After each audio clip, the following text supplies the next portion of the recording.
and our aim is to cut energy use on the Isle of Wight to reduce our ecological footprint. What we do is, the majority of people that contact us are people that are experiencing fuel poverty, energy poverty.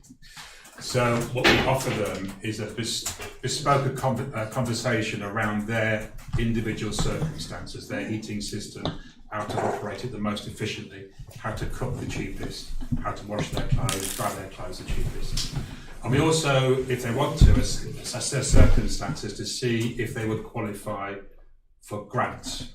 Now, there's a whole series of grants that you can get to insulate your home. And it's now true to say that the average UK home, irrespective of income, would qualify for a grant. Most people don't know that. If someone's on benefits and they own their own home, so you get people retired to the Isle of Wight and then they get onto harder times, and that their fuel bills are getting higher. If they're on any form of benefit at all that's means tested, then quite often we can get a very wide range of insulation measures. Solar panels, things like that. So, and in some circumstances, we can also replace their boilers or have that done by another agency.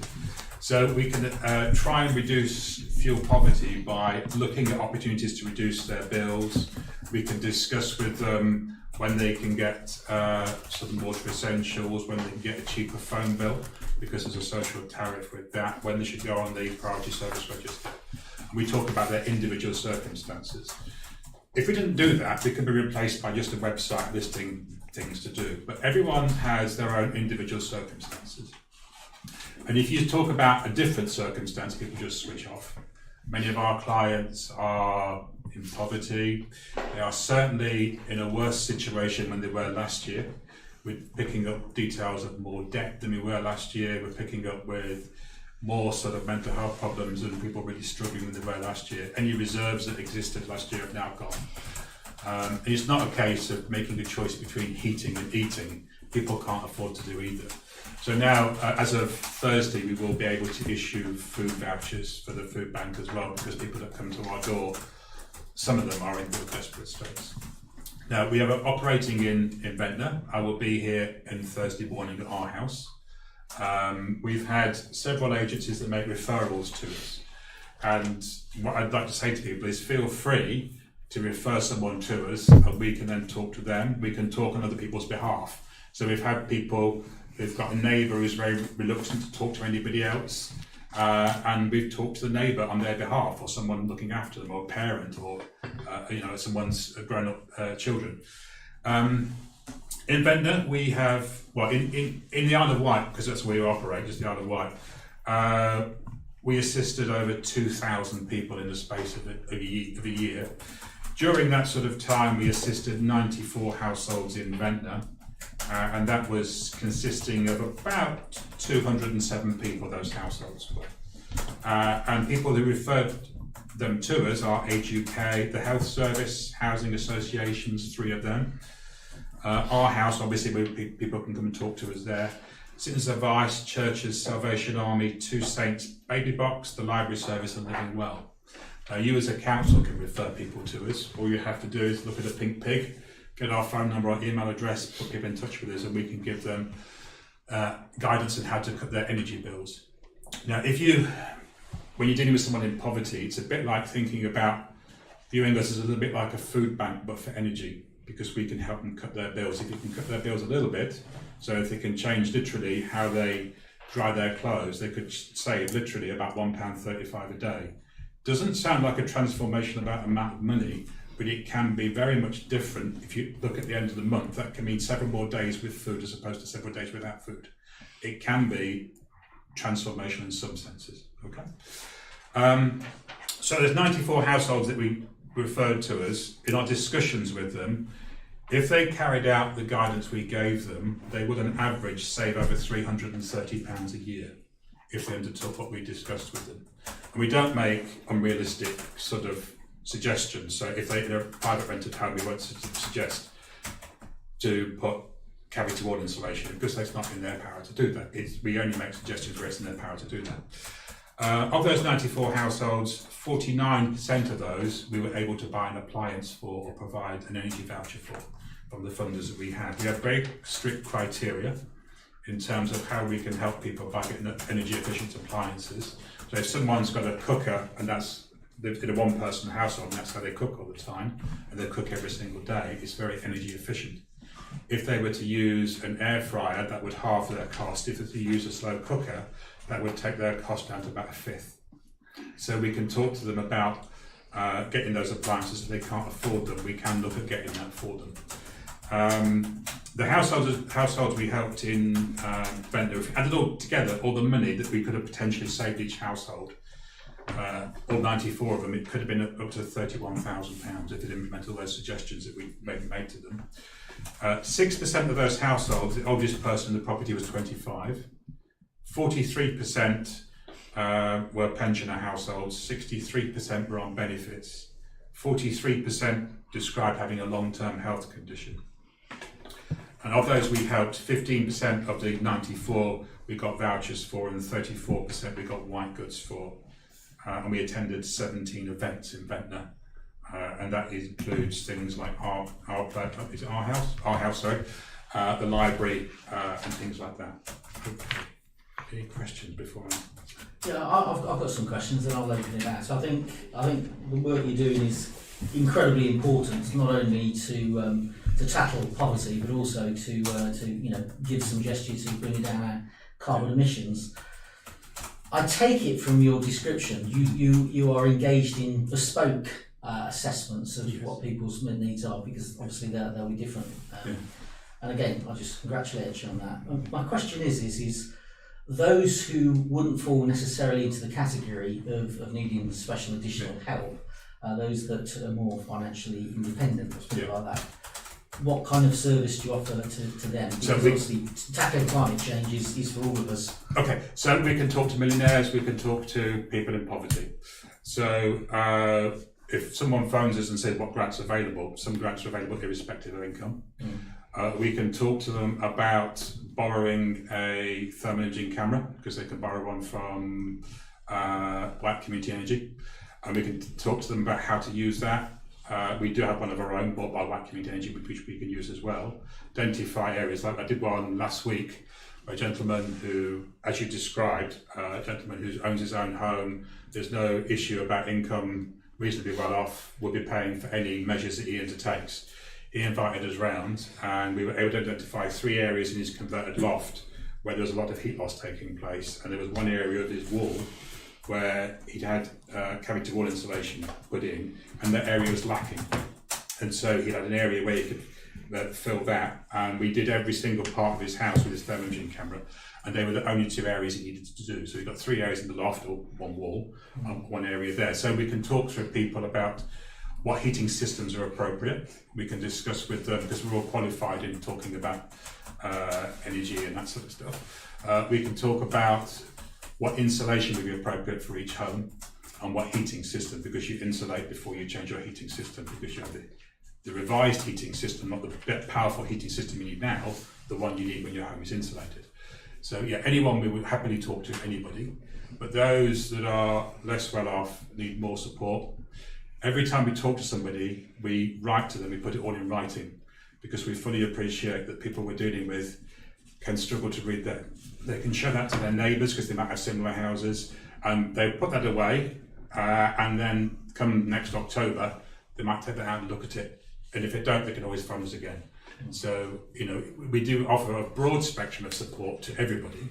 It's just that those that are in fuel poverty are beating our door down at the moment. And have been for the past year or so. And in some respects, I don't want us to be like a food bank poverty, because there's a lot of stigma with that. People feel we go and sit in the food bank and we assist people there, and when you see people's body posture, you know that they feel defeated. And so we're open to everybody. So I don't want the message to be we're just about fuel poverty, but that's day to day what we're tackling. But we are open to anybody. And there's a great need for it, and we're very grateful for it. And any promotion that VTC can actually do, we'll be happy to work in partnership with you. There's a lot more we could do here, I think. About 10% of our referrals come from the Ventnor area. I volunteer at Baby Box as well, so I think that you've probably got more need than is being met by ourselves at the moment. So please feel free to refer. All it takes is to give someone a pink pig. Yeah. So you've got our details. I can leave these with you if you would like these. Absolutely, please do. Thank you very much. Absolutely. Thank you very much. Any other questions? Steph? Is it government funded? How are you funded? We are funded by energy redress. So when the energy companies misbehave, they get fined. Oh. That comes to us to help you. That's part of our funding. There are other funding streams as well. So there are a few other funders, but not on that. I can't remember them all. So not really. We aren't funded by energy companies directly. They may send us the occasional check, but if there's an energy company that's not behaving well, we are at liberty to actually describe that and talk to how people how to make a complaint and how to progress it beyond this one. So we're not in anybody energy. We don't follow anyone's agenda. Thank you. Okay. Are you finding great loss through lower ground floors? Sorry? Are you finding much loss through the lower ground floors and ground floors? So heat loss, we can talk about heat loss in terms of an insulated home and an uninsulated home. Where heat loss takes place the most is the greatest surface area, so that is the walls. So it's about 35% an unheated home. The walls, but the floor is about sort of 15% because it's a less surface area. In any home, I've got an insulated home I live in. If I leave the curtains open, my heat loss takes place through my windows. Because hot air will travel to the coldest place because of thermodynamics. It will head to where that is. So whatever home you're in, you have to deal with all the aspects of blocking off that warm air's escape. Obviously, it will escape from any home. Okay. Any other questions? Concerning this? Yes, please do. Well, I got a letter from my energy company and they said that they were no longer giving estimates and they still refuse to come out and look at my bill. Fine. I'm not interested in the smart meter. Okay, I'm not just say you're smart. All right, I'm okay. not to be Right. energy company. If you're going to make a complaint against them, I'll talk you how to do it and I'll Well, I don't know if discussion that's, with you. can they do that? Is that legal? What's that? To just stop doing estimates. That means that they can just charge me anything they like. And they're not sending anybody round. Okay, from what you described, it sounds like going from estimates to guesswork. However, you don't want estimates because estimates are someone's guess, and they work for their Exactly, shareholders. Yeah, I agree. It's in their shareholders' interest to charge you more than you should be paying. But give me a call and have a discussion, yeah? My name's Steve. Thank you. Okay. Excuse me, how long have you been operating as adjunct 20 years. Not me personally, but 2 years doing this. and all on the island? Yes, it's all island based. We have been paid occasionally some years ago to do some work in Southampton to assist with certain social housing providers because they didn't have adequate cover from a similar sort of charity in the Southampton area. Any more questions? Any other questions? Well, thank you very much, Steve. Really appreciate that, and we'll be promoting you. Thank you very much, and thank you for making us so welcome at our house. It's an excellent resource, and I'll be there on Thursday. If you've got anyone that wants to come and talk to me face to face, we're there. We're also on a Monday and Tuesday, we're in Newport in the High Street, number 64, at their parish council offices. Yeah, no Okay, worries. thank you guys. Thank you very much. Thank you. That's great. Brilliant. Thank you.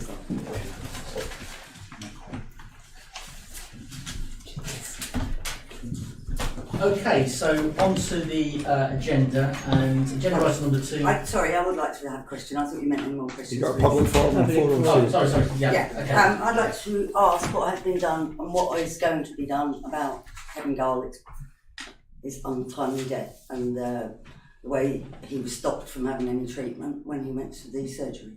He was seriously ill. Has anybody done anything about that? I can give you a little bit of a background on that. I've been talking to some residents in St Lawrence that had some grave concerns about procedures and the way things were actually operating in the medical centre. I mean, obviously VTC have not got any jurisdiction or authority over what happens in the NHS. So most of the lobbying that I've been doing has been in a personal capacity. However, last August we did have a visit from the patient liaison group We specifically wanted to meet with myself and Mark as Deputy Mayor. I would have said that that was a positive meeting. It was frank. I didn't pull any punches. I made it very, very clear that I have the greatest admiration for staff that work in the NHS, and I have only praise for it. However, clearly, there is something seriously amiss with how people are treated and handled at our local surgery. Now, we all know about the woes of the inappropriately funded NHS, but that doesn't stop good manners and professionalism. I have asked for that group to contact me and to have a meeting. Thus far, I've had zero response. So I can only put it on record that I will continue to lobby to have that dialogue, because we want to have that dialogue. We actually said we'll have the dialogue, we'll have conversations with the GPs, and we'll see if we can actually work productively together. But I must stress, it's not a council issue. Okay. Okay, thank you very much. And also I'd like to quickly ask about your minibus. The minibus that goes to St Mark's, is that to do with the council? It is, it's on the agenda. 31 bus, it's on the agenda. Right. I don't think it's probably what I would like to suggest, which is what I would like to suggest is that you actually use that bus to collect people to vote. And use it in other ways to help the community. Maybe even take the people who can't afford to go to Kevin's funeral to there, and that we could loosen it up and let people use it. Yeah, For I'll various take that things. suggestion on board. Okay. Absolutely. Yeah. Chair. Yeah. Going back to Kevin Garlick, Yeah. I know that a complaint has been put in, but obviously I don't know any details. I realise that the women from the better days who escorted him round there, when the ambulance finally, they got totally ignored. They got barred from going in there, but they went past them, sat down, got totally ignored for about 40 minutes. He had high blood sugar, they told him. Yeah. They did nothing. He could have had an insulin shot. The ambulance men were furious, and they have reported her Yes, Mary to there has been a report put QCC. in, so yeah, and other people from the community are complaining, I'm complaining, yeah. but by form. But unfortunately, she is the senior complaints manager, the woman I'm complaining about, so it's a bit of a difficulty. I'm very happy to have dialogue outside of this forum as well on that. I recognise the seriousness of it, and we have to do something about that. I agree. Any other questions? Yeah, do you want me to wait until you get to the item on the agenda, or can you bring it forward? It's only one question, it's item 13. Yeah. Yes. With regard to the bus. For my sins, I'm from Leeson Road. So I'm representing a few people which are either elderly or don't drive. They're prisoners up there. And it's really got unfair. You mean, we're quite a way on now, Yeah. and it's just been left, and with the dreadful weather we're getting, I did see a comment on Facebook where someone suggested it was only something like a 15-minute walk to the shops. Great. It's probably 30 minutes with heavy bags to get back up. And the rest. And the rest. But, I mean, they're just isolated, and everybody wants to know, can you help? They are desperate for transport. Yeah. You mean, Okay. and of course their other duty is, Yeah. but they can't get to Shankland, Yeah. Yeah. which is one of their main shopping areas. But Yeah. Ventnor will suffer with people not being able to get to Ventnor in the first place. Yeah. Well, I'll answer it and then I'll bring in some of the colleagues. Ventnor Town Council is here to help the community. That's absolutely a given. We are community focused and you know, we are driven by your desires, and wherever possible we will absolutely help and support. There are some councillors that are taking more of a lead on this area than myself, so I'm going to pass over to them to see if they've got an update on it. But I want to give you some assurances that the council, where we can help, we will help. Steve, and then Jim. Yeah, thanks Steve. Thank you for the question. Steve Milford, I'm actually the councillor for this Lawrence area, but they've got kind of equal interest in the number 31 bus. Since the closure of Leeson Road, obviously the buses can go up to the top of there because they can't turn round, but the number 31 has been running partly way up Leeson Road and goes through the Bonchurch Village and comes down. I appreciate it's only 2 days a week, which is why we're negotiations with Top Taxis to see if that service can be extended via a grant from the Isle of Wight Council. We're in discussions with them as to whether they could do more days, whether they could do longer days. One favourite option from the Bonchurch residents seems to be if they could operate on a Saturday. So we are actively seeking quotes from them to see what they would charge and to see if we could afford to operate that from the grant that might be available. At the moment, the Town Council does subsidise the number 31 just on its 2 days a week operation, and that will continue providing the budget's approved. But we are actively seeking to extend the service with Top Mops, or Top Taxis as they are known. On the 29th of this month, there will be the meeting hosted by the Isle of Wight Council, which will tell us whether, when or if Leeson Road can reopen. We're not going to hold our breath on that one. Southern Vectors don't seem to be thinking it's going to reopen very soon. So initially we're looking at how we can extend the service with Top Taxis. And once we've got something in place there, obviously we'll have to see how long Leeson Road is closed and whether it's appropriate to try and go for a further extension to any services and how that will be funded. So we're actively looking at the moment and seeking advice from Top Taxis as to what services. I do appreciate it's difficult, sorry to interrupt you. Yeah. But of course you can't make a doctor's appointment and say, well, I can only do that on the day the bus is running. Mm-hmm. And hairdressers, all the other things that you nice ladies want to use, you can't just pick that day. Yeah. So it's imperative that it comes back. I was speaking to somebody the other day and she just said, and interesting with the man from the poverty thing, by the time she adds a taxi onto her food bill, it's just gone through the roof. So her choice is, I just have to buy enough and hope it lasts for, say, 2 weeks.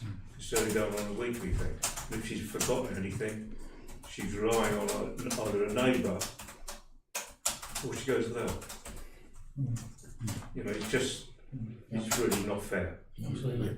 Jim, do you want to Yeah, comment? I'm working with Steve, and I'm your councillor for Bonchurch. And the thing that I've been asked for really is obviously extra days, and we've also looked at putting a smaller vehicle some extra days because it's more cost effective.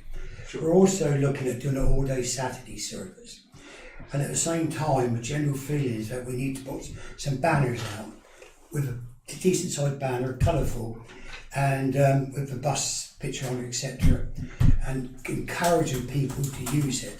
And the banner is quite brutal, it's going to say use it or lose it, because we need as much support behind us. It's okay us doing the work on this end, but we need you guys to use it really.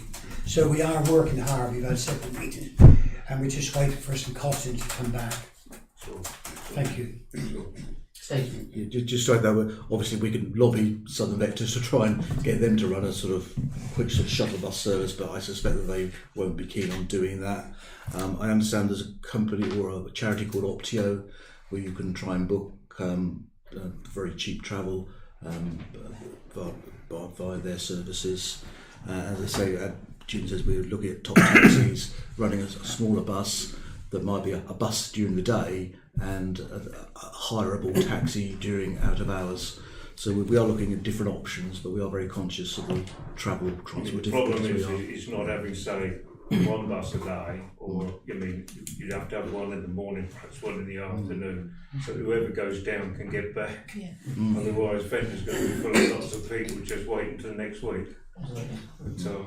And just at your comment on hoping to get some answers on Leeson Road on the 29th, I did notice, trolling through my computer, that our Member of Parliament is doing very well looking after Brook and Bryston with the military road. Now the military road to me is, I don't see that as important as Leeson Road, strangely enough. Leeson Road open, it brings everybody round, funnels them down into Ventnor, it's Ventnor business, and vice versa for going through the Shanklin, which is a bigger shopping area Yeah. for people that can't get what they want in Ventnor. Yeah. But Mr. Seeley seems to be spending a great deal of time with videos saying what he's going to do for West White, but of course perhaps he lives at West White, doesn't he? If I can just add to that, he's in possession of a petition and is already lobbying government for funding. So I hope that you all are. I think he's On the hoping to case. take the £1 million from HS2, which was given to the council, and use that for the military road. Probably wants another 19 million on top of that. But I wouldn't say that Leeson Road and our joining our closest town Yeah. would be that expensive, really.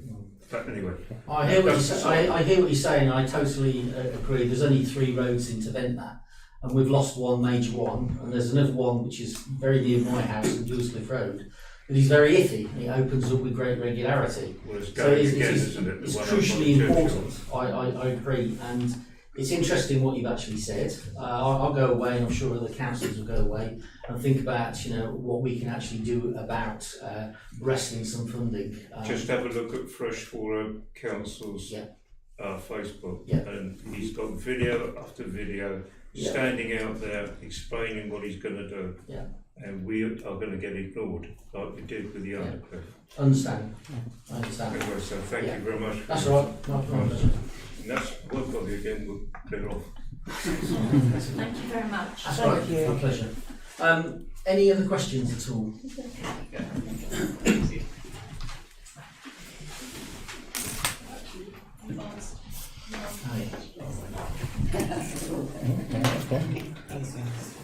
Okay, so if there's no further questions then from the public, I'll go on to the main agenda. So item number 2 is apologies for absence. Are there any, Alison? Yeah, apologies from Councillor John Watkins, Chair. Okay, noted. Item number 3, any declarations of interest? Steve? Hi, I'm Councillor Steve Milford. I'm a trustee for Baby Box, Ventnor Food Bank and Ventnor Pantry. Although there are no direct funding links with the council, we are associated with the council. We are supported in various ways by the council officers. So I just wanted to declare that as association. If you like. Okay, thank you, Steve. Any other declarations at all? No? Thank you very much. Okay, so item number 4. First on the agenda is the minutes of the council meeting held on the 11th of December. Firstly, for accuracy, are you all happy that it's an accurate account of what was discussed? Okay, you're all happy with that? Okay, so if you're all happy that it's a true record, could I have a proposer and a seconder? That's Stu and Steve. And a show of hands that we all agree. That's unanimous. Thank you.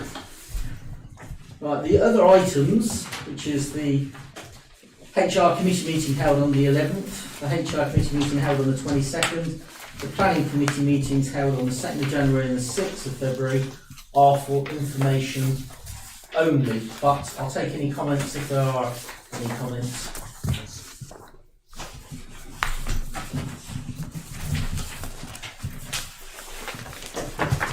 No? Thank you.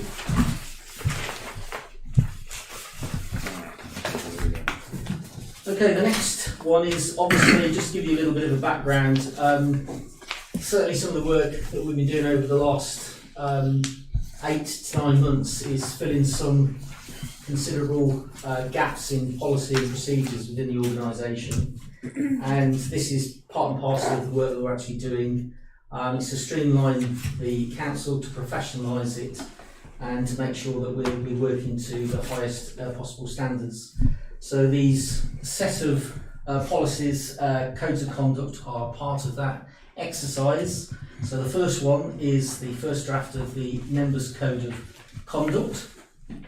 So firstly, any comments from any councillors whatsoever?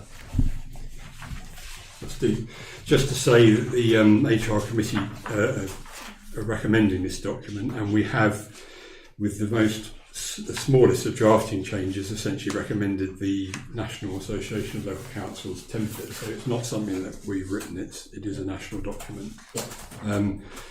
The current code of practice for members at this council, I think, is 12, 13 years old, something like that. So it hasn't been looked at for a long time, and there is a lot more in this one than there is in our current or previous one. So I would recommend that members work through this. In particular, I think it's more about the relationships between staff and members, which maybe is a topic for the next item as well than there was in the previous draft. One point to flag, both for the acting clerk and for members, is the declarations of interest, page 14, table 2. As well as the interest that we declared when we were elected or co-opted, which are set out in table 1, there is also table 2, and that covers any directorships, membership of bodies in the public arena, and that would include things like political parties, charities, lobby groups, campaign groups, and also organisations such as the Freemasons, which has been established by case law, are declarable. So members will need, if this is agreed, members will need to complete an additional page for the declarations of interest, and there is a standard template that I'm sure Alison will be able to send around for members, and that will be appended to the declarations you've already made. Thank you for the points. I'm sure that's welcomed. Transparency is a good thing. So, any comments other than Ian's?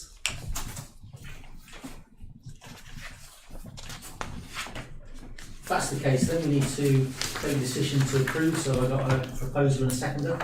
So Mark proposing, Ian seconding. You can have a show of hands, please.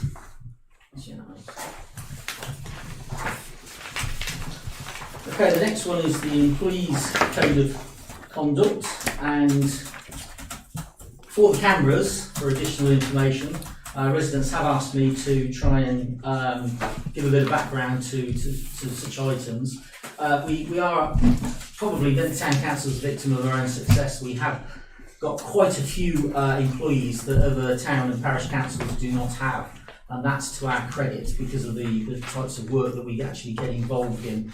So there is quite a HR operation when you've got 18 members of staff, but that's not 18 full-time members, it's the equivalent of about 10 and a half. So it's just to give the public a bit of a background on that.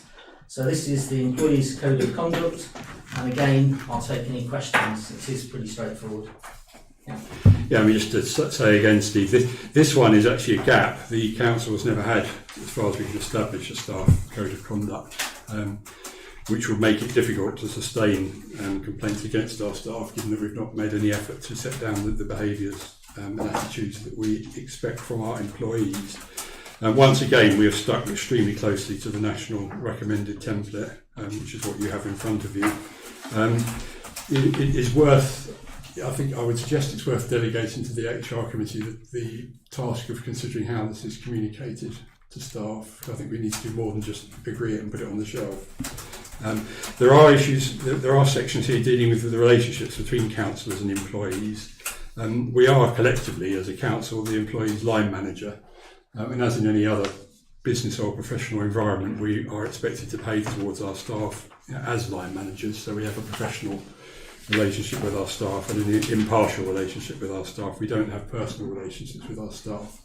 And you'll see that the National Association of Local Councils, at the appendix on page 13, have set out the relationships with staff that would represent a conflict of interest for any member of the council, and that goes beyond intimate relationships and includes friendships and business and commercial relationships. And we just need to be aware as members that we are expected to, because essentially, collectively, we have power over our staff in terms of hiring, firing, and other matters. The other issue I think is perhaps worth flagging is the staff's duty to be politically and personally neutral when supporting councils. Staff work for the whole council, and this document sets out very clearly what we expect from our staff in terms of impartiality. So Okay. with those comments, I'd recommend it to Okay. council. I've only got one further comment on that. I think both myself and Ian serve on the HR committee, and we had taken we'd taken into consideration that we can't just pass these procedures and policies in isolation, and they have to be communicated. It's a good sign of any organisation. And what we had agreed is that we were going to get our staff together to talk about the employees' code of conduct. And also, you will see at the end of that, there's an appendix which is about the NELC Civility and Respect Pledge, which I'm very proud that this council has all signed up, and not only councillors have signed up to it, but also our staff. And that's all credit to our acting town clerk Alison, because she was the one who put that forward, and I think that's to be commendable. So we are ongoing. We do have discussions with the staff. We don't leave them in isolation, and they've had a consultation with myself personally about the Civility and Respect Pledge, and we will go forward and talk about the employees' code of conduct as well. So just to reiterate that to the community out there that's listening. So if there's no further questions. I've got a bit of a problem, Steve. Without being familiar with staff, etc. I've taken the instance that Brian Robertson, the handyman, we do a lot of work together, and often we'll go over and have a cup of coffee. Yeah. Where do we stand there? I think having a cup of coffee with a member of our staff is perfectly acceptable. Perfectly acceptable. I think, Chair, it's more a question of declaring an interest if anything arose concerning that member of staff as an item of council business. Yeah, absolutely. Well, we certainly don't want to alienate our staff. Okay, fine. We want to be working as a cohesive union with no barriers. So there's nothing wrong with that, Jim, obviously. Thank you. Okay, so can I, if there's no further questions, can I have a proposer and a seconder, please? That's Ian. And Steve, second. Okay, and can I have a show of hands? Show of hands.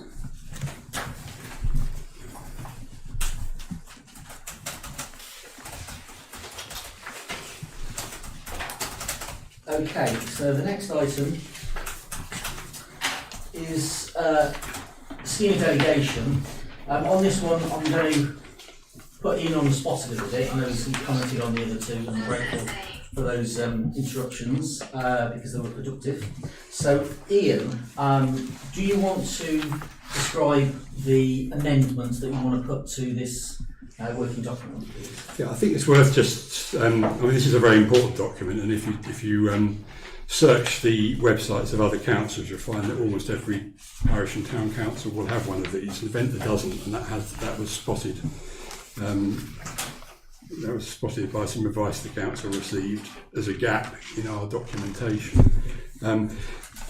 Unlike countries that have written constitutions where power, in theory at least, comes upwards from the people, in Britain all power is delegated, and this goes back to the days when the king had absolute power and the king delegated powers to people, and the king could remove those powers, king or queen of course, later on in history.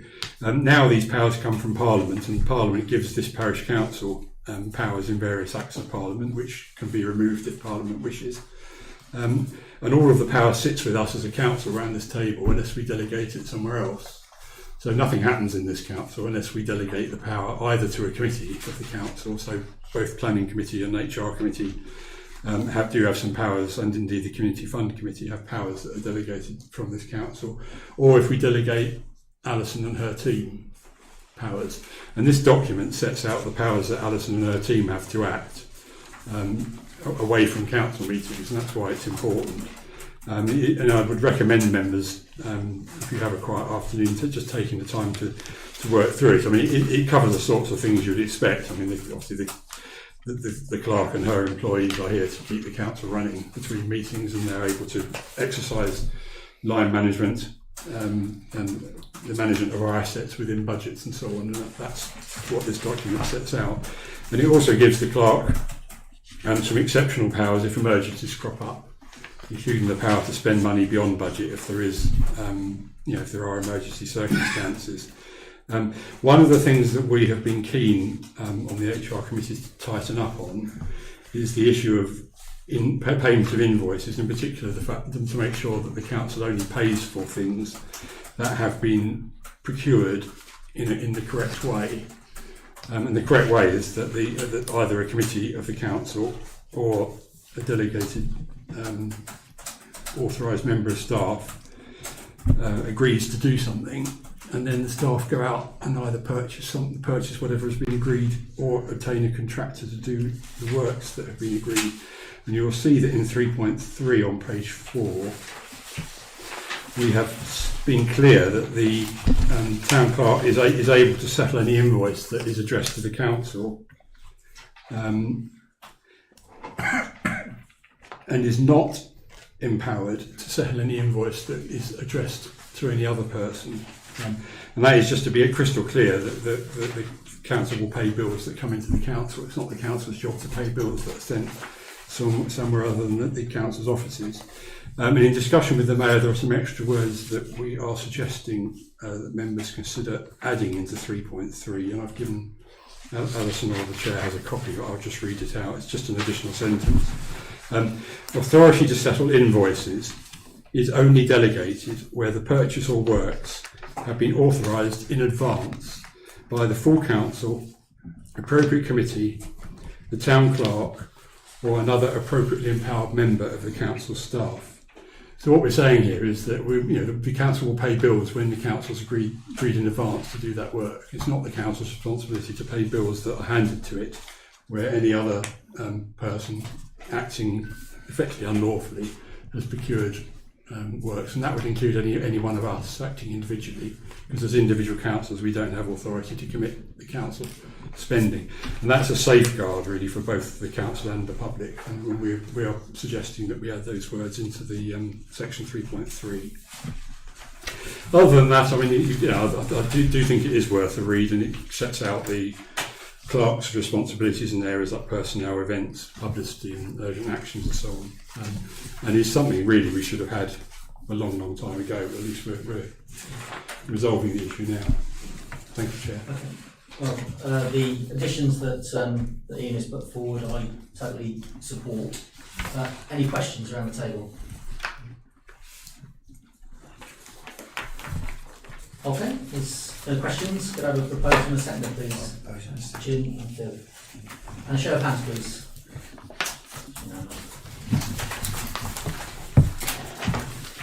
Okay, next is the sickness absence policy. This is for information only.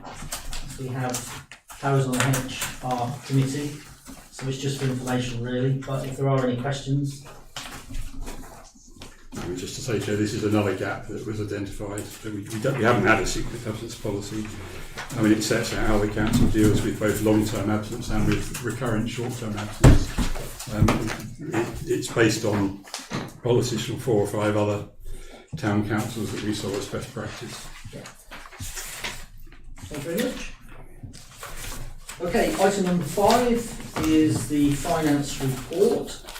Chair, before we move on, could I just ask, now we've been through all the documents that are important, will they be lodged on the Ventnor Town Council website? Yes. I'm just thinking in particular for the public if they want to look at them. Yes, absolutely. They don't have copies now. Yes. Okay.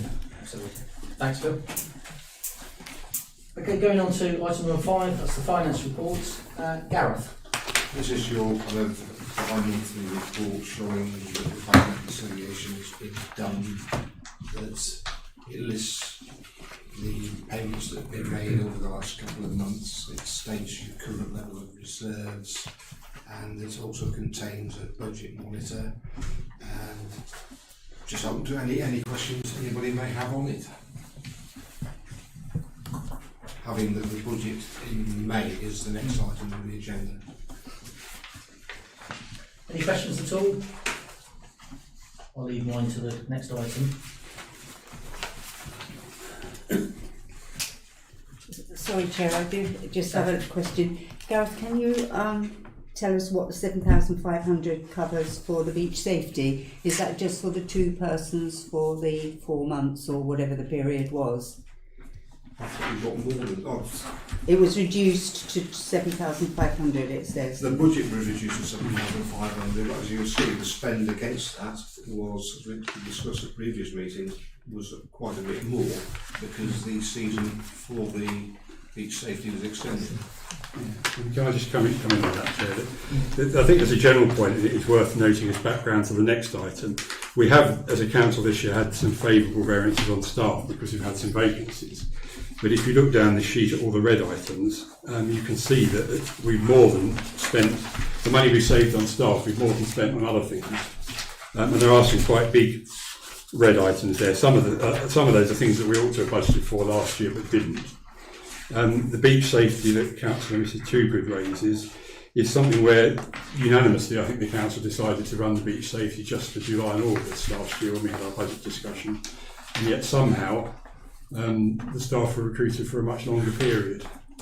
So that's why we have that significant overspend. As we budgeted for 2 months and we in the event employed the beach safety staff for considerably more months. And it's almost double, so we've almost employed them for 4 months and we budgeted for 2. Now obviously when we come on to the budget for the next item, members will see that we've increased the budget to cover that this year. But I think there is a lesson for members that if we do take a unanimous decision to do something, it ought to be done. If somebody believes it's the wrong thing to do, they should say so at the meeting, it shouldn't get changed afterwards. And because it was changed afterwards, you've ended up with a £6,000 overspend on that budget, and that's not good financial management. Yeah, I think it is also worth noting that a couple of the bigger overspends were very much one-offs and won't be repeated, so it's not a general thing that we would overspend in those areas. Yeah, and the staff saving is one-off, as well, of course. Any other questions, please? If no more questions, could I have a proposer and a seconder, please? Steve and Steph. And a show of hands, please.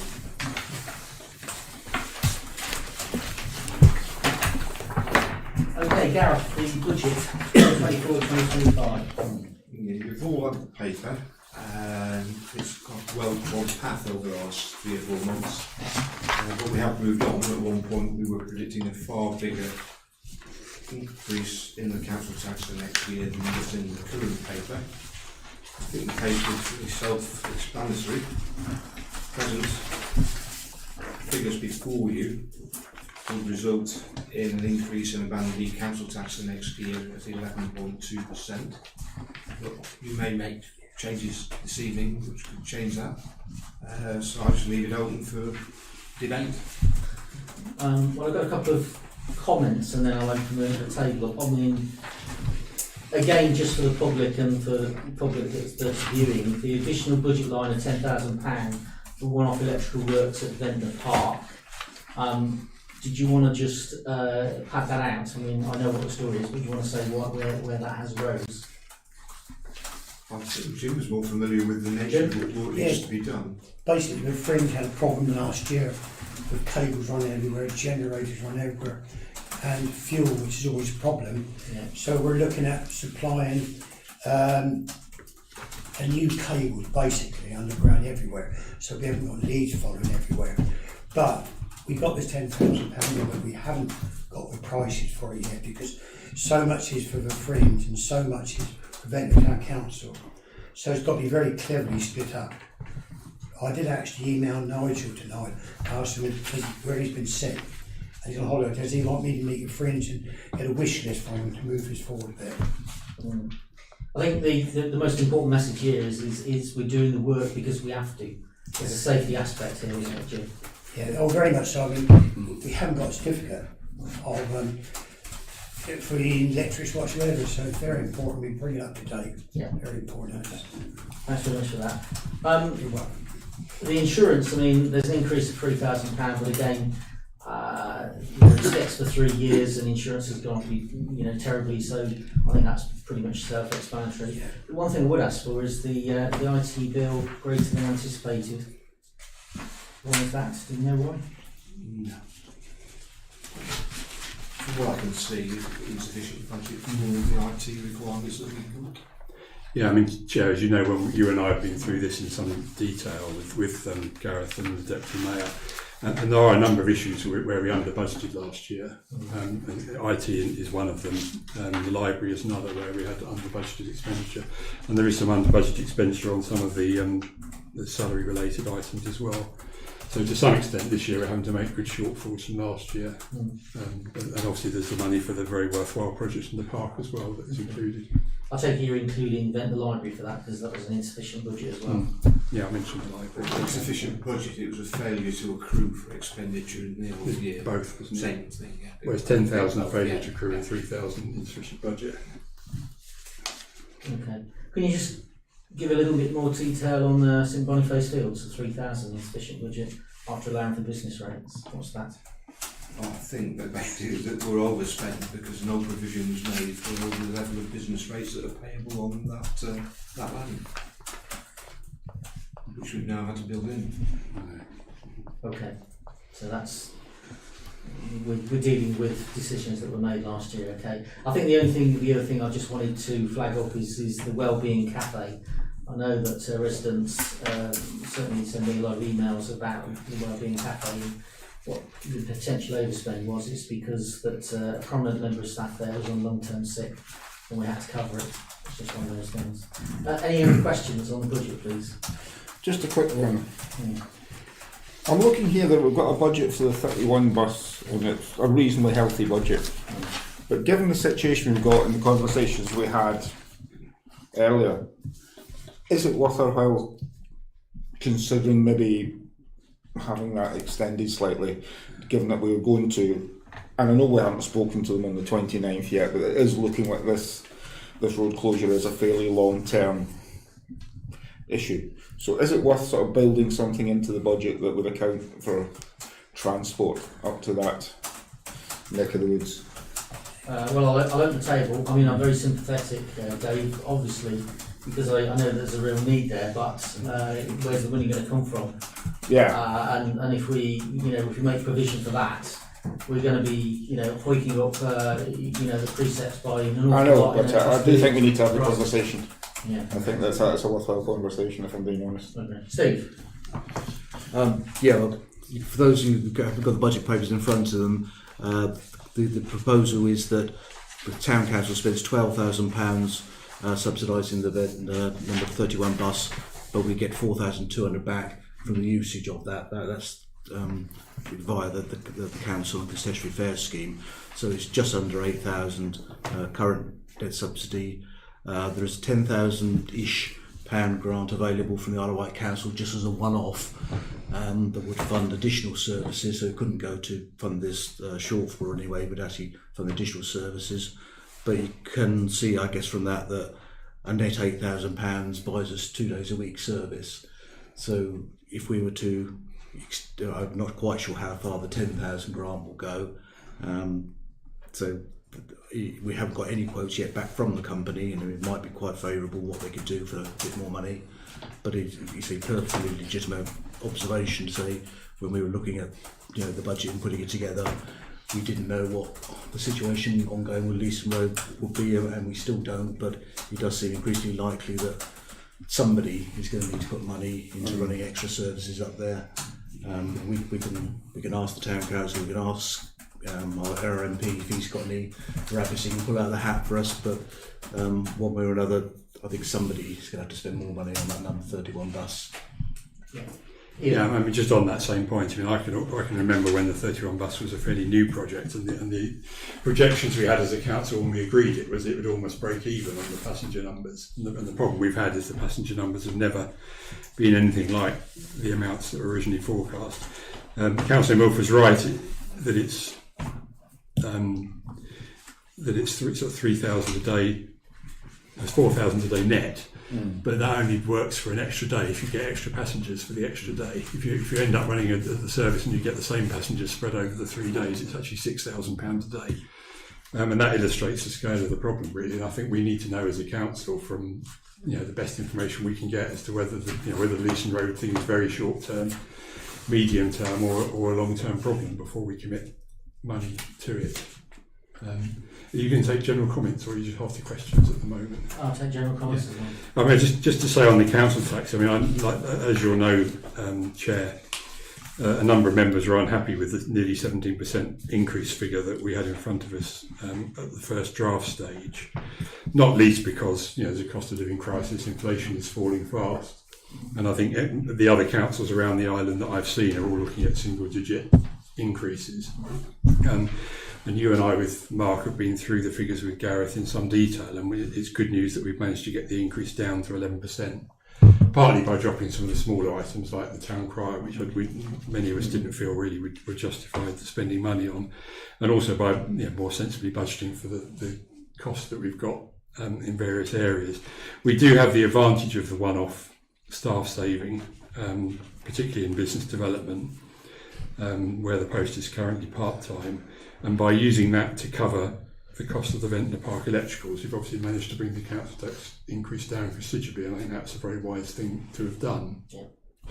We do have the additional opportunity that we're currently advertising for the town clerk's position, but we're not likely to make a decision on that until into the next year. And it's unlikely to be filled if there is a new person recruited until some way into the year. If there isn't a new person recruited, then the deputy town clerk's role is going to be vacant for some time into the new year. So in my mind, it would be prudent to take some of that saving in this year's within the budget. And if we did that, we could actually bring the council tax figure down to below the 10% mark. In fact, it would be possible to budget for that saving and also put money aside for the CCTV item that we have later in the agenda and the lifeguard training item that we have later in the agenda, and I believe achieve a council tax increase of under 10%, probably about 9.5%. And I would strongly recommend to members that we do that. I don't think there's any credit in being potentially the only council on the island to have a double-digit increase in what is a difficult year for many residents. Comments on Ian's deliberations? Can I just add something not directly related at all, but under infrastructure, previous discussions, I think we'd agreed that there was a contingency potentially for maintenance for the Time and Tide Bell project, because that's not likely to go ahead. We'd agreed that figure would come out, so there's 1,500 for the forthcoming year that can help drop the by a tiny amount further anyway. The precept. Oh right. I was just looking forward, so it doesn't really need to be in there at all, does it, I suppose? Okay. No, yes, not an issue. The lifeguard training is not great doing the money trouble, is it? What have you got down for that? I was thinking 600 as a rough, to the nearest £100. Yeah. It was just a question that good budgeting is provided for the costs we know we're going to have, and just as a matter of sensible management of the council, if we know we're going to spend some money on something, we should budget for it. We don't have an underspend last year in the round, and when we have some particular budgets that might come in under, but in the round last year we're considerably over. Yeah. So to my mind, it would be prudent to budget for those in the current year, or in the next year. Then we've got the problem of you're talking about not having the cameras down the toilets on the seafront. We've got to balance that. The amount of maintenance and damage we've had down there over a period of the year. So it's quite a good balance out there, because since we've had about Spring Gardens, we've had no damage. So we need to look at very carefully those two figures. Yeah, that's why I think the figure we've been playing with is 2,200, and that's 2,000 to install them and 200 for electrical work. Yeah. I believe that's our best estimate. Yeah, but you're talking of pennies to Joe Public, aren't you? To knock two important things out. No, I'm suggesting we put them in. You suggest you put him in? Well, take that what I say. I think you're right. Yes, what I'm suggesting is we take a 3-month saving on the deputy town clerk's position, because that's currently vacant and is unlikely to be filled until some way into the year. We use some of that money to pay for two things we know we're likely to do, which is the cameras and the lifeguard training, and we use the balance along with the money that Phil's kindly offered up from the Time and Tide Bill, and that would give us a council tax increase of somewhere roughly 9.5%, I think, and that is much more acceptable than the 17 that we started with. I agree with you, sorry. Steph? No, sorry, I was just leaning. Oh, right, sorry. No, I beg your pardon. I apologise. Okay. Sorry. Any further questions on the budget and what Ian has suggested? Okay. Just fed that into the sheet. Saving of 3 months on the assistant town clerk, net of the costs you've incurred on taking me forward for an extra 2 or 3 months till July, which I understand was agreed yesterday. what Phil's just said about removing the tie thing and inserting what Ian's suggested for CCTV and training, the figure comes down to exactly 9%. Could we also have an alternative measure on what that corresponds in extra per month? Actual cash. Oh. Because 29 pence a week. 29p a week. Okay.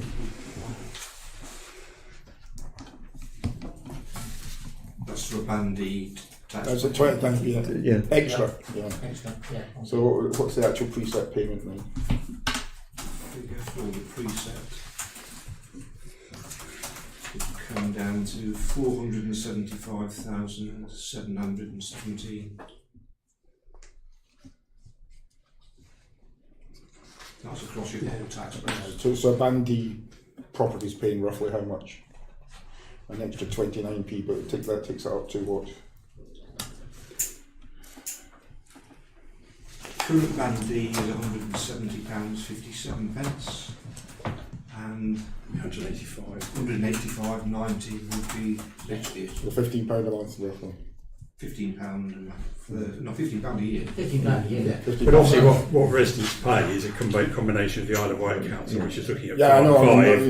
Police and Crime Commission, which I haven't seen a figure for. No, I haven't. I just wondered what our part was. And our part will probably take the 5 up to 5.4. So for Ventnor residents. So it's actually, what the point I make, it's actually a relatively small part of the overall poll tax. It is, but it will be noticed by residents because it's on top of what they have to pay to the Isle of Wight Council. It's the inflation figures, the percentage figure that gets the headline. Yeah. £15 a year. So that's a valid suggestion. Any further questions? Can I have a proposal then? Well, I'd like up from a sin mistake. Okay, and second Mark. Okay, and can I see a show of hands that we all agree with that? To get the amendments accepted Yes. as part of that. Yeah. Thank you, Gareth. Okay, Gareth, next one. I assume you're going to do the lead on, which is management of the financial risk. Would you? The risk assessment is something that you must have. It's stipulated by your external auditor, and it also stipulates that you must review it every year. The one that you've got in front of you is very much the same as the previous year, which I couldn't find in it that I would recommend change. If anybody has got any matters they want to raise on it, then please do, and we can consider making those changes. I've got one question. Under the last page, assets, I assume that the Salisbury Gardens building is included in that. Yes.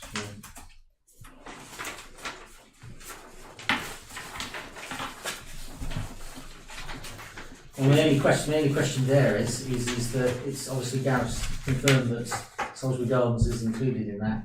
Do we consider it medium or do we consider it high?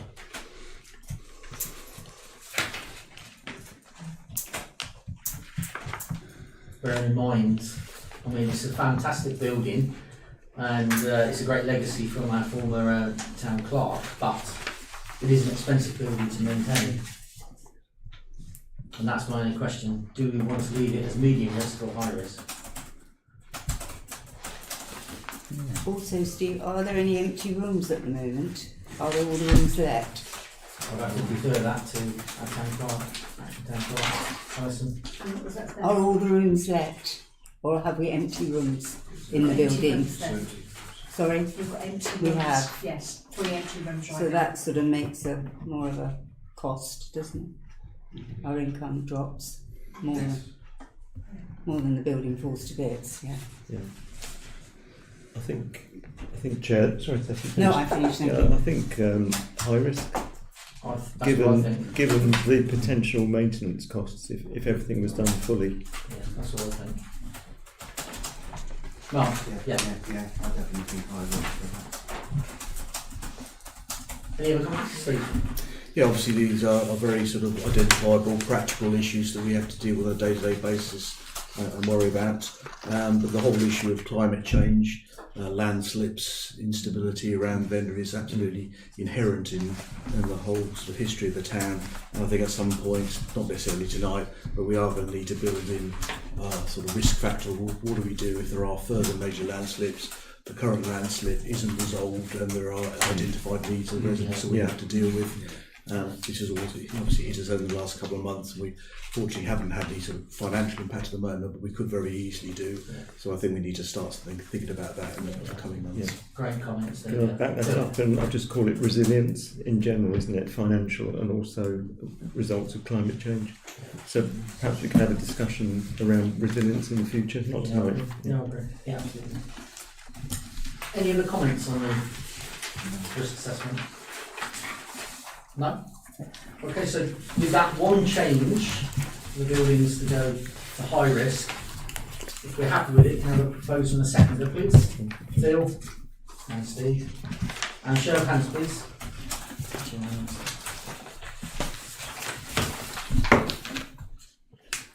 Okay, next item is green room entrance and the lifeguard huts and locks. Again, pretty self-explanatory. Jim, did you want to do a little bit of background on why we are suggesting that this has to be addressed? Well, mainly for security reasons. With the green room itself, there's a lot of keys out there. I'm a bit worried. Do we know where all the keys are? I don't think we do. So the idea of having these keys, which they can't be cut, they've got to be sent to the mainland to be cut. We have an agreement with Child Lock that the only person who can order them is Alison or the mayor, no one else. So it's security really. The same goes basically for the first aid hut. We have some problems down there. There's a lot of keys out there, we don't know where they are. You know, so really it's got to be changed. We've got to make some serious changes within our council for security reasons. That's what I can say, Reece. Okay. And I'm just going to give you the uncut version that I've had lots of contact with residents via email and telephone calls that have given me some quite concerning calls that some of our buildings are being used inappropriately. So I do think this is a vitally important purchase, that we tighten up our security and that we have a hold of who we are issuing keys to, and when they go out and when they come back in. Yeah, it's just about professionalising the organisation again. Yeah, I'm just the only point. I'm happy to support what you and Jim have said. The only point I would make, as a general point about items where we're spending money at council, is the agenda item should say which budget is coming from. Again, as professional management, so if we've got an underspend or it's already provided for in some general maintenance budget, we should be told. And if it's extra expenditure, we should be told just so we know what we're doing. Yeah, good point, Ian. Okay. Any other questions on that? The only thing we did forget, Alison, we didn't forget it, I think they forgot to quote for the door to the green room, the main door. They talked about taking it off and resetting it because it drags on the ground very badly. But they didn't forget to quote, so if you could ask them for that, please. Okay. Okay, if there's no further questions on that, same as usual, proposal in a sector, please. Dave, seconder, Steph. Show of hands, please.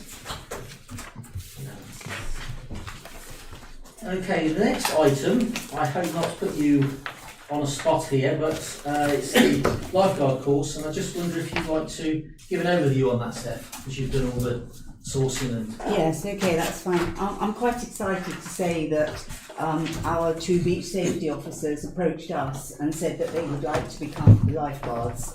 There is a different qualification for being a sea lifeguard to being a pool lifeguard, but I have very good contacts with the RLSS on the island, the Royal Life Saving Society, Yeah, a long time ago, about 3 years ago, before our beach safety got going, we did look at the Royal Life Saving Society taking over our bay and doing the actual lifeguarding for us, the same as they do at the bigger bays like Sandown, but it's very, very expensive.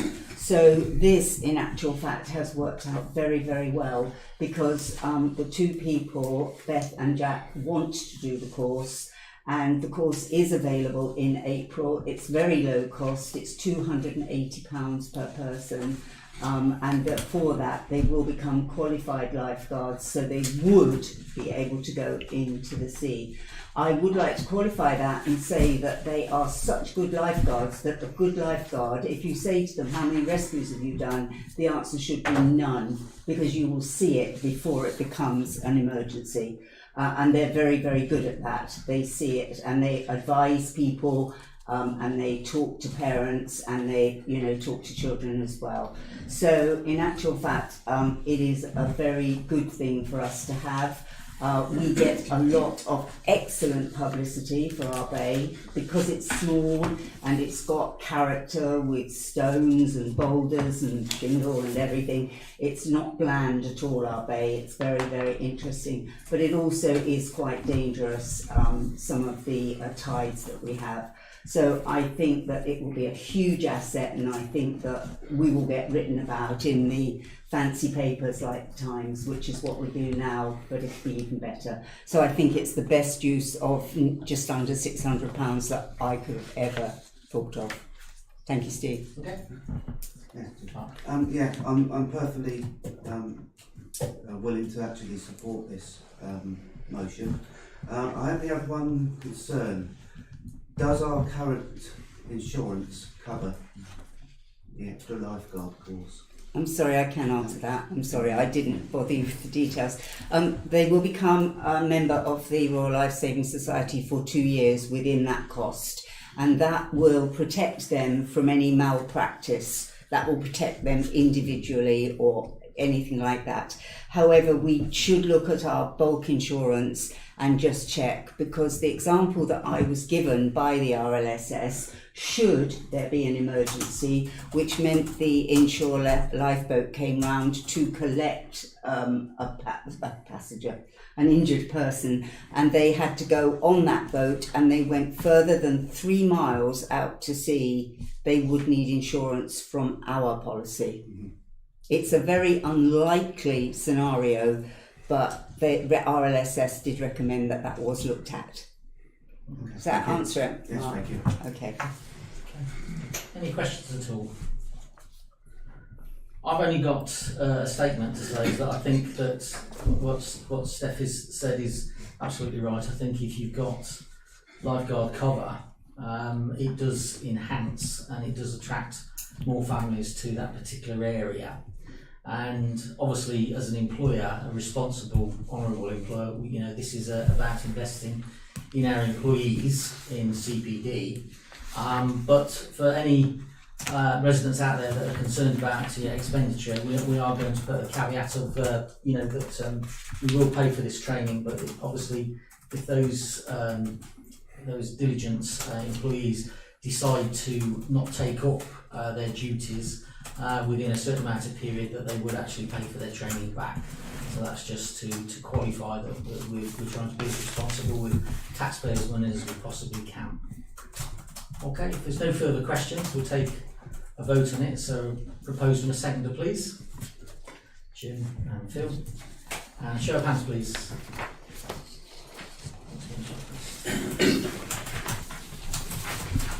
Okay, next one, Spring Hill Gardens. Again, self-explanatory. I know that Jim takes a special interest in Spring Hill Gardens, as I do as well. But Jim, do you want to just in the past 12 months, we've experienced a lot of damage to plants, etc., and we've lost some lovely trees, which we put in for a memorial tree, and some beautiful bushes. So we need to put it right. We need to get that garden up to scratch. So this is what we got an estimate from Dixie, and we've got an estimate from someone else. Dixie come in the cheapest. Dixie actually built the garden so it's only respectful to him. We use him anyway, really. But the good news, since we put the cameras out there, we've had no damage at all. The previous damage we had was to the fountain. Now, Brian Roberts, our handyman, myself, has refixed that fountain with stainless steel rods. And we've got a lovely lady who has a holiday partner opposite over Tesco's, whose job is to repair things like that. She's going to make a repair free of charge and do it in a decent weather when she's down on holiday. So it's really all good news, really, I believe in. But it's important we keep that going up together. Thank you, Mayor. Thank you. Any other questions on that? Okay, the usual then. Can I have a proposal and a seconder, please? Proposal, obviously. Fantastic. And a show of hands, please. Thank you. Okay. CCTV. It's been a topic of great conversation within the town and the districts that VTC serves. We also had a meeting with the police in the summer last year, and we talked about the antisocial behaviour that's going on across the island, and particularly in Ventnor. But Ventnor is certainly not, unique in that. In fact, to a certain extent, our antisocial behaviour is probably better than a lot of towns on the island. But the reason I'm telling you this is that CCTV is an absolutely vital tool in our toolbox to combat antisocial behaviour. There has been some retrospective views about consulting the people that we actually serve, and we fully intend to do that. But nevertheless, as Jim reiterated earlier, I completely support this entirely. It is absolutely needed. I've seen some hideous things happen around Springhill Gardens, and I'm a big birdy bloke. It doesn't frighten me too much, but I can imagine that other people, not as forceful as my personality, would be very, very concerned. So I do believe it's the right thing to have in our town. Any questions on the paper in front of you at all?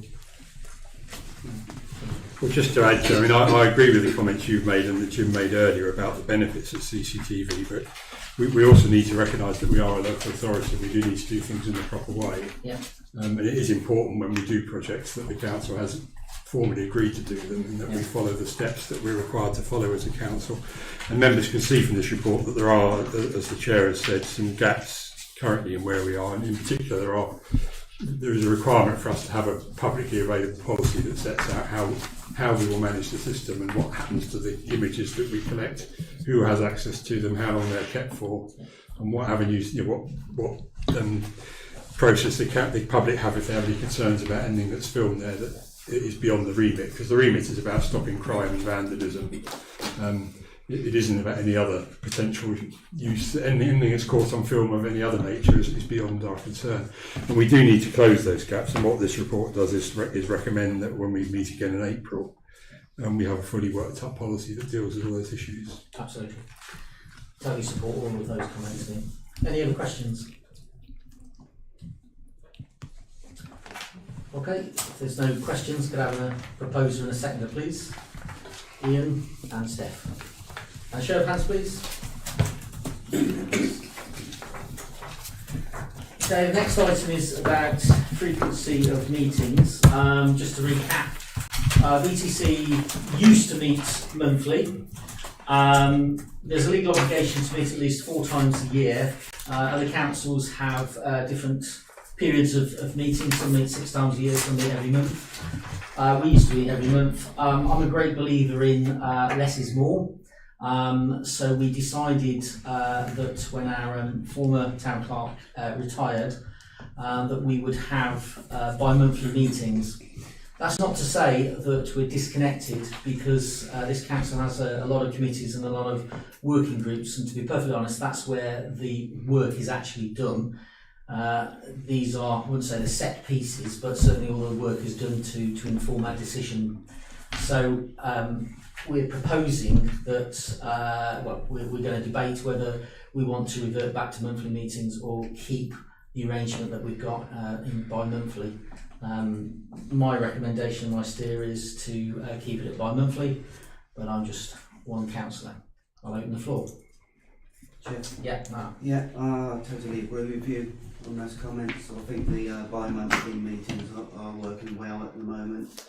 As you can see by the agenda today, there's a lot on the agenda to get through. If we'd have had it monthly, then there'd have been small amounts on there. So yes, I agree with that. Yeah, thanks. I've only sort of recently joined the council, rejoined the council over a period several years ago when it was monthly meetings, but it does seem to me that bi-monthly meetings tend to work. It's great to see there's a number of members of the public here today, but I have to say it's not always the case at our meetings, and I hope that this is the pattern of things to continue. We do get more people interested, and perhaps if there's a big agenda, more to discuss every 2 months, and we get a good attendance, that might work, continue to work quite well. Thank you, Steve. Jim. I'm sorry, we've also got the option, as you said, we've got emergencies, we can have emergency meetings. Absolutely.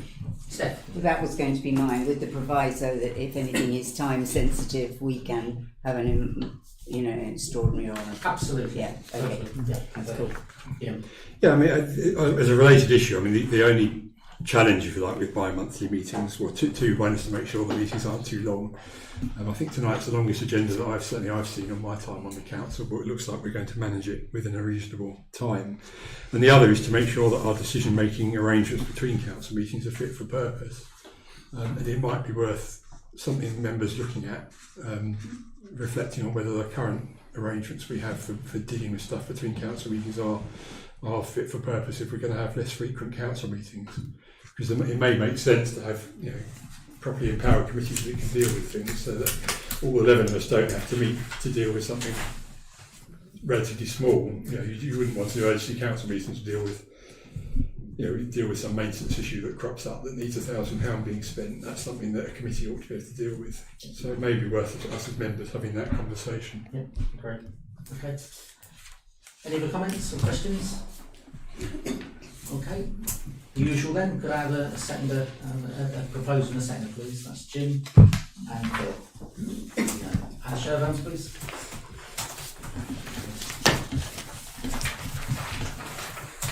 Okay, the 31 bus, we've already spoke a little on this, but is there anything further, Steve or Jim, you want to add to it at all? Yeah, if I could just sort of round up where we are with it.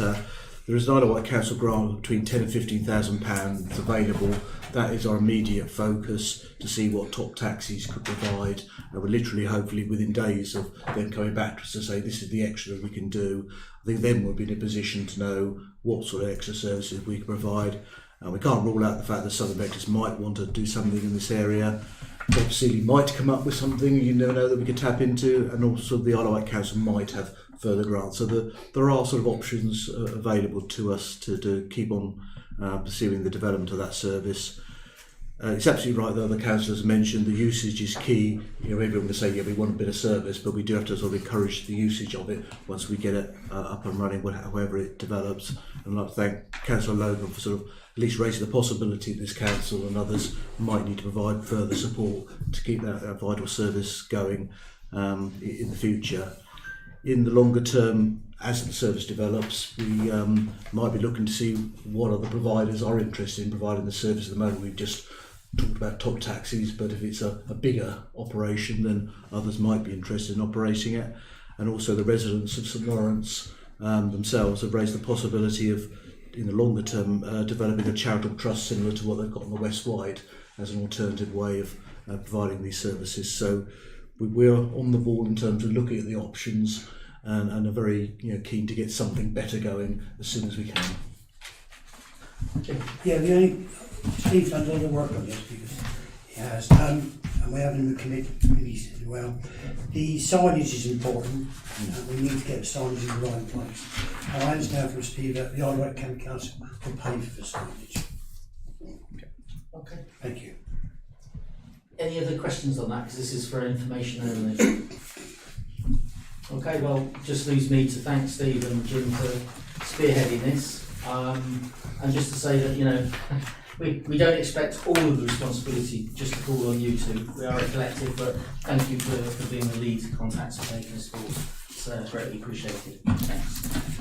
Okay, item number 14 is the appointment of an Isle of Wight representative as a deputy. So if I just give you a bit of an overview here, for the last 12 months or so, I've been the nominated rep for VTC on IWAL. I'm also currently the vice chair of IWAL. It's an interesting group, potentially more powerful now than it's ever been. It's got a collective budget of around 6.5 million, so I've been told. So potentially, they can be quite a powerful influencing association.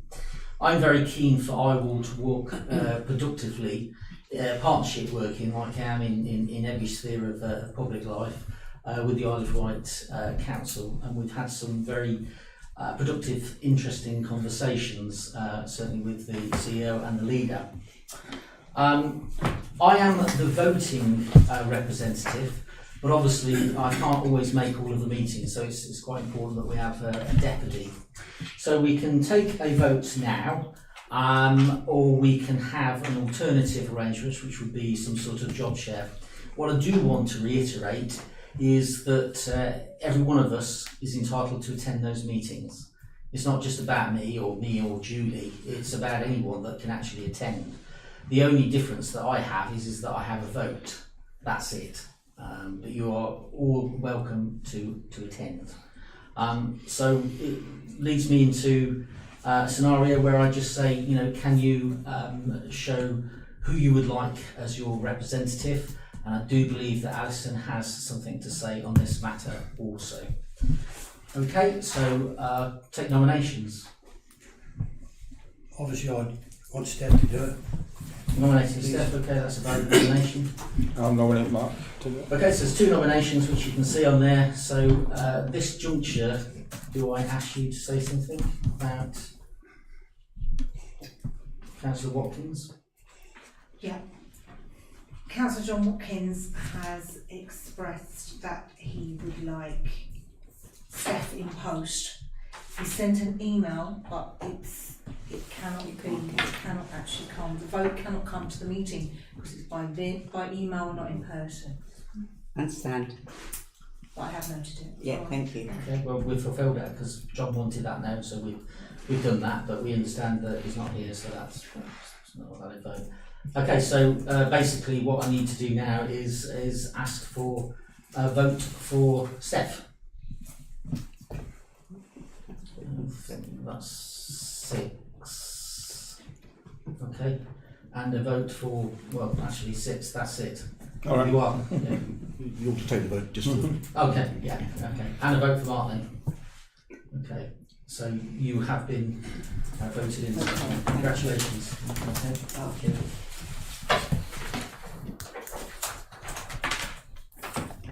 Shore Road car park signage. I know about this, but I haven't taken a lead on that. So, who is the best person to give a bit of an overview on that? If you like, yeah. We're experiencing a lot of problems in Shore Road car park with unwanted campers and etc. staying overnight where it's not permission, they shouldn't do it. And also they're leaving undesirables about, which is not nice because someone's got to pick it up. So we're lack of decent signage there. So I've been talking to the sign maker, etc., and he's given us a quote for some new signs, which hopefully will put them off. They'll be large signs saying you can't camp overnight. And the price was, Alison, what's the price for the signs? Under £200, wasn't it? Yeah, it's like in 3 signs. Yeah. £138 off that. Plus that, yeah, we get that back. Yeah. Yeah. And myself and Brian Robertson fit them, which will keep the cost down as well. They give us a cost for supply only, but I said at the time, we're fitting. It's quite a good saving that as well, really. So it's value for money, I think, anyway. So, yes, thank you. Thank you, Chair. Jim, could I just ask, have you had, or has anyone had inquiries from the members of the public on this signage? No. Okay, so I have. Okay, you have. I have, yeah. I've had inquiries from members of the public, and when we had our last monthly meeting with Bonchers, there's some quite concerned people there over what's going on down there, what's being left in the car park. It's not nice at all, really, especially if kids can pick it up, yeah. That's fine. The only thing I was going to sort of add to that, just because I know members of the public are watching, there's some other signage that residents have certainly got on to me and Mark about quite a bit, isn't there? Yes. Which is signage going down to the Esplanade. I mistakenly thought this was going to be included in this, but it isn't. That's my mistake. But I do want that recorded that we know about that, and me and Mark will ensure that that is addressed. Is that a fair point? Okay, so that's side by side. So can we take a decision on the paper on Shore Road signage? So can I have a proposer and a seconder? Can I just comment first? I don't know who the people are that are using it that shouldn't be. Are there alternative sites available for them to go to that they can be redirected to, so they've got somewhere to go? I don't know who it is. There is a list on the Highway County Council where they can go, actually, yeah. Okay. Proposer and a seconder then, please, on that. So that's Jim. And the show of hands, please. Thank you. Okay, that leaves Chair, me. may I just say something? I have been approached by some residents to say that at the top of Shanklin High Street it just says road closed. It would be very nice if we could have Ventnor is still open for business and alternative routes, because it's coming up to season where people don't necessarily, if you're a visitor and you don't know the roads, you know, some of the traders have asked me if Island Roads could look at that signage at the top of the high street, because it's going to be there for a while, isn't it? Yeah, if you're looking at signage. Thank you. Yeah, just going to sort of support that and say, yeah, a sign that says specifically diversion to Ventnor. Yeah. It would make sense, yeah, absolutely. Yeah, we are open for business. Yeah. Yeah, thank you. Okay, item number 16 is the town clerk's report. Town clerk's report does not need a decision, just for information. Yep. Ventnor Day 2024 will be held on Saturday, the 6th of July, with live music performances, free stalls for community groups and good causes, as well as craft schemes. And there will also be live music held in the town centre. Ventnor Carnival, the Ventnor Carnival Royalty Collection is taking place on Saturday the 23rd of March, the British Legion at 2 p.m. Then the Ventnor Carnival Spring Fair will take place at the Putting Green on Friday the 5th of April from 11 till 4. The Children's Carnival, so we're kind of jumping a bit ahead a little bit here, but in August, the Children's Carnival will take place at 12 noon on Wednesday the 14th of August, with the main carnival event and fireworks display on that same night at 7 p.m. And then the Illuminated Carnival will be on the Saturday, which is the 17th of August from 9 p.m. Eloise Preston from the Carnival Association, in partnership with VTC and the new Carnival Company, is submitting a funding application to the Arts Council for £25,000 to create a series of workshops within community groups to promote art, craft and dance, and highlighting the history of Ventnor Carnival. Our Place Community Action Health Roadshow.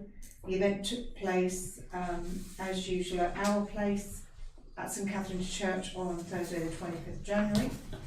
25 agencies participated there, including Breathe Easy, Applegate, Breast Cancer Support, Breakout Youth, IWMS Society, Diabetes Isle of Wight, Sight for White, Age UK, and NHS Diagnostic Centre.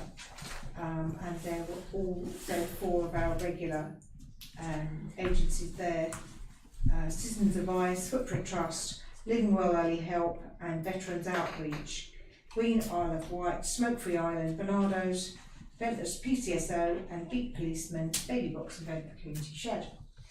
Around 180 people visited that particular event, and our volunteers served 62 course hot lunches and received £100 in donations. So that most certainly was a busy event.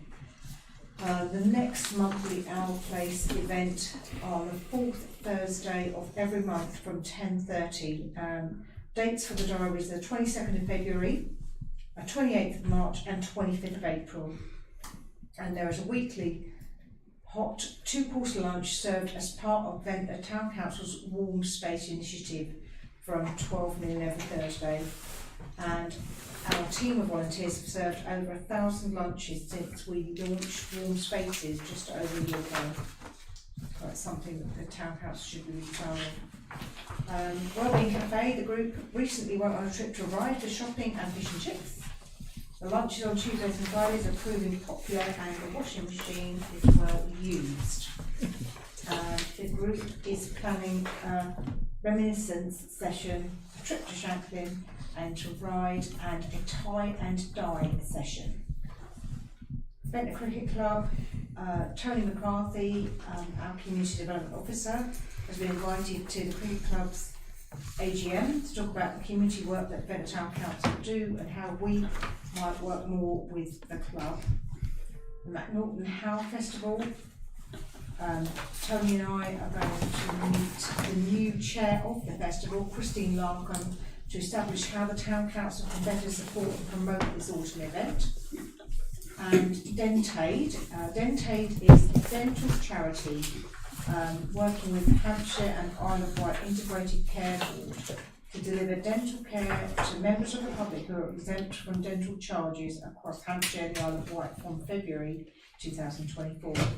And to deliver this service, they use a mobile dental van, fully equipped, and they need a flat parking space where they can park and deliver the service.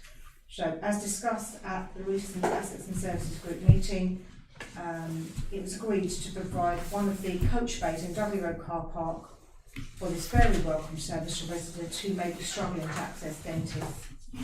Clinics will be provided the first week of March, April and May initially, and more details will follow. They can use the toilet facilities here at Salisbury Gardens. Thank you, Chair. Thank you very much, Alison. Okay, that draws us to the end of our meeting. Councillors do have a confidential item, so at this point, we close the meeting to the public.